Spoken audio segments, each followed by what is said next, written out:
Depression is an incredibly devastating illness that is estimated to afflict over 264 million individuals worldwide, and it is one of the leading causes of suicide.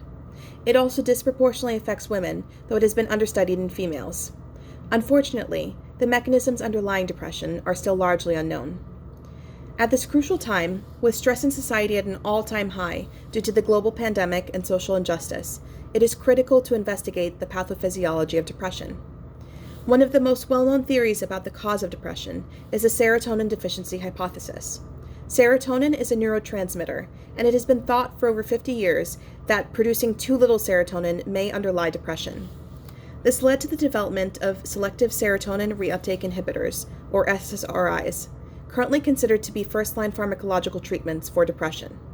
However, they are only clinically effective in approximately 60% of patients, though they do a good job of raising serotonin levels in most people. People make serotonin from the amino acid tryptophan, and it currently isn't clear what happens to all the tryptophan that probably builds up in people who can't convert it to serotonin. Interestingly, tryptophan can also be converted to kynurenine.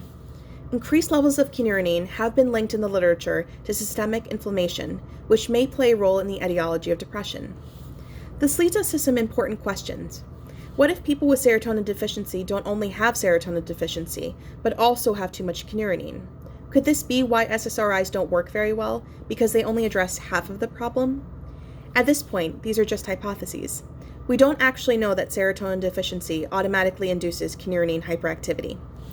For my summer project, I used a molecular technique known as real-time PCR to examine whether two different potential risk factors for depression, brain serotonin deficiency and exposure to stress, led to any changes in the expression of genes in the kynurenine pathway.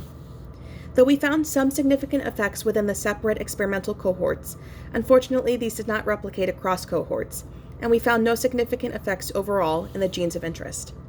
Although these results were somewhat discouraging, they do not conclusively demonstrate that the kynurenine pathway is not impacted by stress or serotonin deficiency.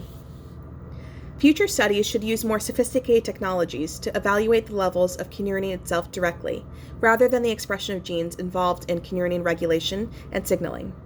It will also be important to determine whether blocking kynurenine either on its own or in combination with SSRIs leads to better therapeutic outcomes in the treatment of depression. Overall, this was an interesting project with intriguing future directions. One thing is certain, we must continue to fight the good fight against this insidious disease, because every piece that we uncover brings us closer to solving the puzzle of depression.